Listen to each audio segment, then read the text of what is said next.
Chicken neck को काट दीजिए। तो ये जो चिकन नेक को काटने की बात की जा रही है, दरअसल ये भारत को नॉर्थ ईस्ट जो हमारा इलाका है उससे अलग करने की कोई एक साजिश की बू मुझे यहाँ पे दिखाई पड़ रही है। हमारे ख्याल से ये भारत के इंटेलिजेंस की नाकामी है। भारत को बहुत पहले इसमें कुछ कदम उठा लेने चाहिए थे और परिस्थितियों को पहले भांप लेना चाहिए था। अफगानिस्तान हो या फिर श्रीलंका हो या नेपाल हो, बांग्लादेश हो, बर्मा हो, सब जगह से भारत को घेरने की कोशिश वो कर रहा है। बांग्लादेश जो है एक नया पाकिस्तान न बन जाए। हम ऑलरेडी पश्चिमी पाकिस्तान में देख रहे हैं कि बहुत ही खतरनाक स्थिति वहां धीरे धीरे पैदा होती जा रही, जिसका असर भारत के ऊपर आने वाले समय में बहुत गहरा होने वाला है, बहुत खतरनाक होने वाला है और इसकी बहुत बड़ी कीमत भारत को चुकानी पड़ सकती है। और ये सोचने की जरूरत है कि भारत की मौजूदगी के बावजूद भी वहां इस्लामिस्ट फोर्सेस इतनी मजबूत कैसे हो गई। Islamist forces, radicalise Islamist forces जो है वो कभी भी भारत को शांत नहीं बैठने देंगी। इसलिए पाकिस्तान हमेशा से पाकिस्तान के विभाजन के लिए हिंदुस्तान को जिम्मेदार मानता रहा है और हमेशा उसका बदला लेने की कोशिश करता रहा है। पाकिस्तान बांग्लादेश के बहाने भारत के खिलाफ कोई बड़ा षड्यंत्र रच रहा है, भारत को सबक सिखाने की कोई दूसरी रणनीति पर काम कर रहा है। लेकिन सवाल यही है, मोदी जी कब बोलेंगे और क्या करेंगे? क्या चुप्पी रणनीति है या मजबूरी?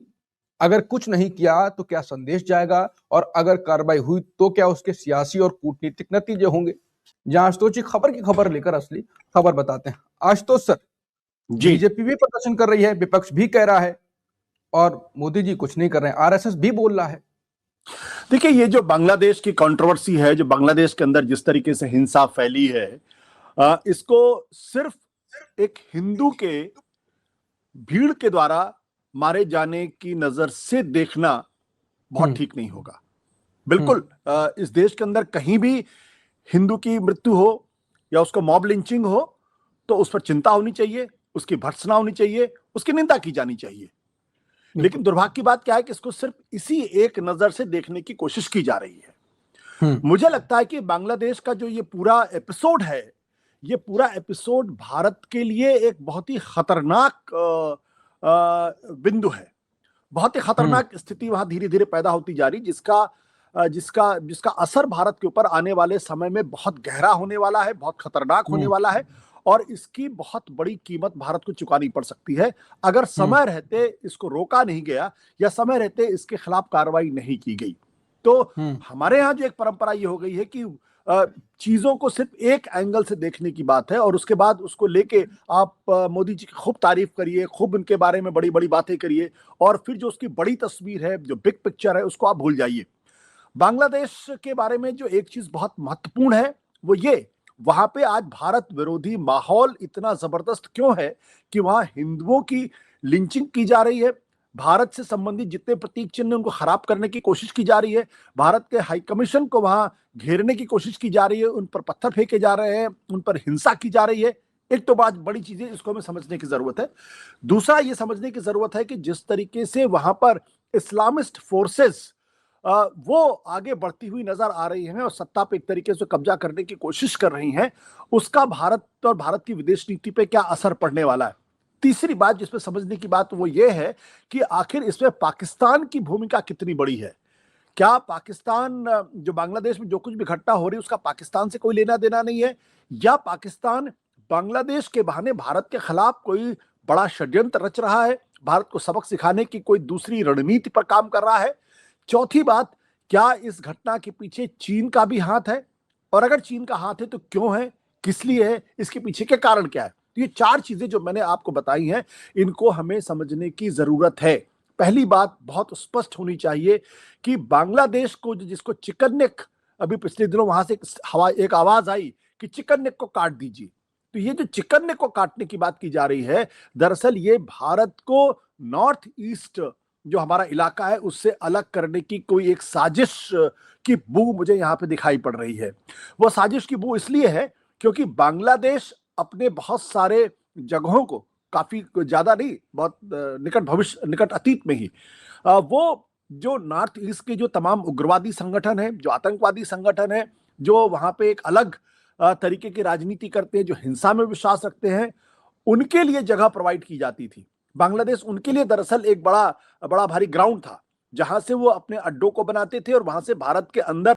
तो इसको समझने की जरूरत है कि भारत के अंदर ऐसी कोई बातचीत न की जाए या कुछ इस तरीके की बातें ना हो जिसकी वजह से वहां पे भारत विरोधी जो जो उग्रवादी संगठनों को शरण बांग्लादेश देने की कोशिश करे और फिर भारत के लिए एक नया संकट पैदा हो जाए नॉर्थ ईस्ट में। वहां से आंदोलन शुरू होता है और पाकिस्तान को मालूम है कि अगर भारत ने हस्तक्षेप नहीं किया होता तो शायद बांग्लादेश नहीं बनता। इसलिए पाकिस्तान हमेशा से पाकिस्तान के विभाजन के लिए हिंदुस्तान को जिम्मेदार मानता रहा है और हमेशा उसका बदला लेने की कोशिश करता रहा है। तो इस पूरी साजिश में जिस तरीके से वहां हिंसा भड़क रही है, जिस तरीके से लोग हिंदुओं पर हमले कर रहे हैं, अल्पसंख्यकों पर हमले कर रहे हैं, मुजीबुर रहमान पे हमले कर रहे हैं, उनकी प्रतीक चिन्हों पर हमले कर रहे हैं, उसमें पाकिस्तान के आईएसआई की एक बड़ी भूमिका हो सकती है। मैं इस बात से इनकार नहीं करता हूं, मेरा बल्कि ये भी मानना है दूसरा भारत से पाकिस्तान के विभाजन का एक बदला ले सके। तीसरी बात जो चीन की है, देखिए चीन से हमने पिछले दिनों संबंध सुधारने की कोशिश जरूर की है, लेकिन चीन का जो पूरा रवैया रहा है वो रवैया दोस्ताना कतई नहीं रहा है। और चीन ने चाहे पाकिस्तान हो या अफगानिस्तान हो या फिर श्रीलंका हो या नेपाल हो, बांग्लादेश हो, बर्मा हो, सब जगह से भारत को घेरने की कोशिश वो कर रहा है और वो कहीं ना कहीं भारत को भविष्य के संदर्भ में प्रतिस्पर्धी के तौर पर देखता है। और वो ये जानता है कि अगर हिंदुस्तान को अगर अंकुश लगा के रखना है तो उसके तमाम जो सीमावर्ती इलाके हैं, जो जो पड़ोसी देश हैं, वहां पर भारत विरोधी सत्ता होनी चाहिए और वहां से भारत विरोधी सुर निकलने चाहिए। ध्यान होगा आपको कि वो अरुणाचल प्रदेश को भी कहता है कि मेरा इलाका है। वहां पे जब राष्ट्रपति जाते हैं या कोई और जाता है तो किस तरीके से वो एक आवाज वहां से वो बुलंद करने की कोशिश करता है। अभी तो एक भारतीय महिला अरुणाचल प्रदेश की जो चाइना गई थी ब्रिटेन से, उसको कैसे प्रताड़ित किया गया। जी, तो ये एक तो हमको पाकिस्तान का एंगल नहीं भूलना चाहिए, चीन का एंगल नहीं भूलना चाहिए और साथ ही साथ जो आतंकवाद और उग्रवाद की जो समस्या बढ़ सकती है उसको भी ध्यान रखना चाहिए। इसलिए बांग्लादेश के मसले पर हमें बहुत फूंक कर कदम रखने की जरूरत है, हमें बहुत संभल के कदम रखने की जरूरत है, हमें थोड़ा सा संयम बरतने की जरूरत है और ऐसी ताकि वहां पे बांग्लादेश जो है एक नया पाकिस्तान न बन जाए। हम ऑलरेडी पश्चिम पाकिस्तान में देख रहे हैं किस तरीके से चीन पाकिस्तान को लगातार मदद कर रहा है। आशुतोष सर, आपने कहा कि भारत में ऐसा कुछ ना कहा जाए, ना बोला जाए, ना कुछ किया जाए जिससे जो कि इस्लामिक कट्टरपंथी ताकतें बांग्लादेश में हैं और पाकिस्तान का भी उसमें हाथ हो सकता है, वो ज्यादा भारत के खिलाफ भी हो जाएं और भारत बांग्लादेश से ज्यादा आवाज उठे और कुछ खतरा आ जाए। लेकिन यहाँ की घरेलू राजनीति भी तो ऐसी है, अगर नहीं बोलेंगे तो राजनीति खत्म, तो उनको बोलना पड़ेगा। तो इस चक्कर में विदेश नीति भी और जारी है, खराब हो रही है। अब मान लीजिए ये ना करें कुछ, लेकिन बयानबाजी तो होगी, तो ना करें तब क्या इंपैक्ट पड़ेगा भारत पे, और मोदी जी कुछ करें या बोले तब क्या पड़ेगा। देखिए, डिप्लोमेसी में एक चीज हमेशा समझाई जाती है कि आपको बहुत ज्यादा बोलने की जरूरत नहीं होती। अगर आपको लगता है कि बांग्लादेशी या रोहिंग्या भारत की राष्ट्रीय सुरक्षा के लिए एक बड़ा खतरा है, तो ये काम, उनकी पहचान और उनको डिपोर्ट करने का काम बिना छत पर खड़े होकर चिल्लाए भी हो सकता है। आप जब छत पर खड़े होकर चिल्लाते हैं तो भले ही उसका ग्राउंड पे बहुत असर ना पड़े, लेकिन आवाज दूर तक जाती है, आवाज दूर तक जाती और आवाज गूंजती है और खामखा लोगों को जो है वो एक मुद्दे के प्रति उनको थोड़ा सा संवेदनशील कर देती है।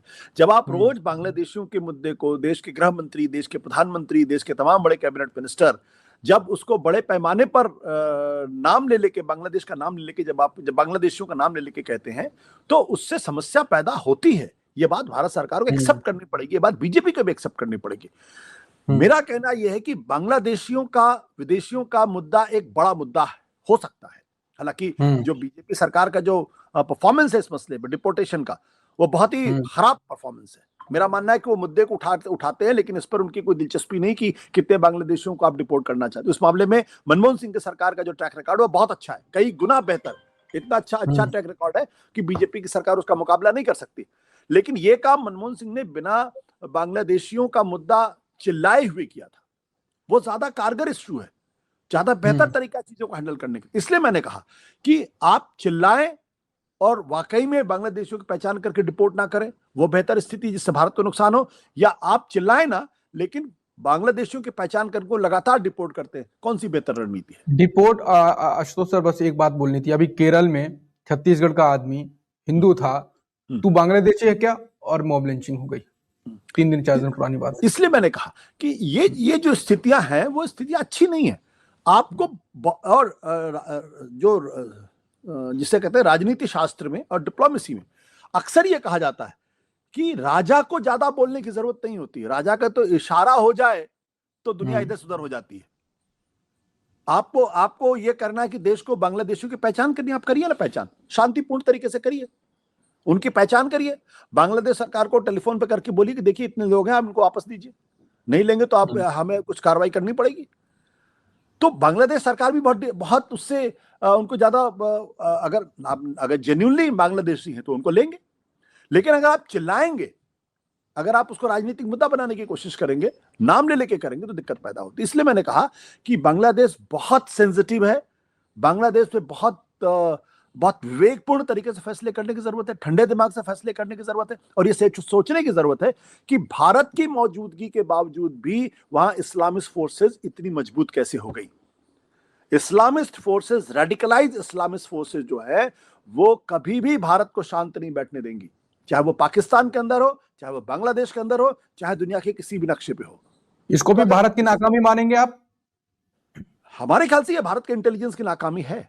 भारत को बहुत पहले इसमें कुछ कदम उठा लेने चाहिए थे और परिस्थितियों को पहले भांप लेना चाहिए था, क्योंकि शेख हसीना जैसी सरकार के खिलाफ अगर इतना बड़ा आंदोलन अचानक खड़ा हो जाए, हिंसा उतर जाए और उनको देश छोड़ के भागना पड़ जाए, तो इसका मतलब ये कि चीजें कोई एक दिन के अंदर नहीं खड़ी हुई। ये इनको तैयार करने में काफी लंबा वक्त लगा होगा।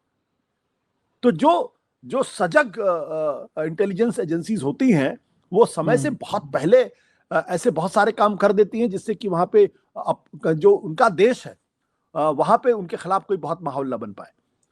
और इसलिए भी मैंने कहा कि अब इसमें बहुत ज्यादा मैं बोल नहीं सकूंगा, क्योंकि बहुत सारी चीजें राष्ट्रीय सुरक्षा से जुड़ी होती हैं, वो बोलना भी नहीं चाहिए।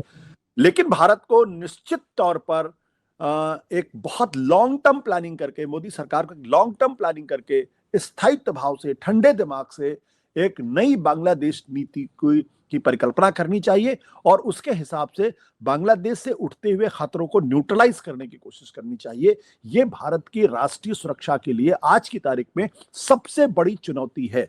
यहां तक कि जो पार्लियामेंट की जो standing committee on foreign affairs है, उसने यह तक कहा है कि 1971 के बाद बांग्लादेश भारत के लिए सबसे बड़ा स्ट्रेटेजिक चैलेंज बन के उभरा है। तो ये समझना चाहिए हमको कि इस देश के अंदर जो कुछ लोग सिर्फ आंख बंद करके बयानबाजियां करते हैं, उससे भारत को कितना नुकसान होता है।